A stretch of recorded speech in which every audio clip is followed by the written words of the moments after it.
मूर्खों की फेहरिस्त। अकबर बीरबल की कहानी। बादशाह अकबर घुड़सवारी के इतने शौकीन थे कि पसंद आने पर घोड़ों का मुंह मांगा दाम देने को तैयार रहते थे। दूर दराज के मुल्कों जैसे अरब, पर्शिया आदि से घोड़ों के विक्रेता मजबूत व आकर्षक घोड़े लेकर दरबार में आया करते थे। बादशाह अपने व्यक्तिगत इस्तेमाल के लिए चुने गए घोड़े की अच्छी कीमत दिया करते थे।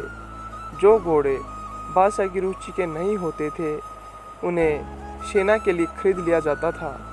अकबर के दरबार में घोड़े के विक्रेताओं का अच्छा व्यापार होता था। एक दिन घोड़ों का एक नया विक्रेता दरबार में आया। अन्य दरबारी भी उसे नहीं जानते थे। उसने दो बेहद आकर्षक घोड़े बादशाह को बेचे और कहा कि वह ठीक ऐसे ही 100 घोड़े और लाकर दे सकता है, बशर्ते उसे आधी कीमत पेशगी दे दी जाए। बादशाह को चूंकि घोड़े बहुत पसंद आए थे, इसलिए वैसे ही 100 और घोड़े लेने का तुरंत मन बना लिया। बादशाह ने अपने खजांची को बुलाकर व्यापारी को आधी रकम अदा करने को कहा। खजांची उस व्यापारी को लेकर खजाने की ओर चल दिया, लेकिन किसी को भी यह उचित नहीं लगा कि बादशाह ने एक अनजान व्यापारी को इतनी बड़ी रकम बतौर पेशगी दे दी। लेकिन विरोध जताने की हिम्मत किसी के पास न थी।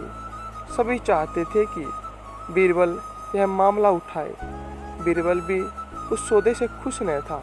वह बोला, हुजूर, कल मुझे आपने शहर भर के मूर्खों की सूची बनाने को कहा था। मुझे खेद है कि उस सूची में आपका नाम सबसे ऊपर है। बादशाह अकबर का चेहरा मारे गुस्से के सुर्ख हो गया। उन्हें लगा कि बीरबल ने भरे दरबार में विदेशी मेहमानों के सामने उनका अपमान किया है। गुस्से से भरे बादशाह चिल्लाए, तुम्हारी हिम्मत कैसे हुई हमें मूर्ख बताने की। बीरबल अपना सिर झुकाते हुए सम्मानित लहजे में बोला, क्षमा करे बादशाह सलामत, आप चाहे तो मेरा सर कलम करवा दें। यदि आपके कहने पर तैयार की गई मूर्खों की फहरिस्त में आपका नाम सबसे ऊपर रखना आपको गलत लगे।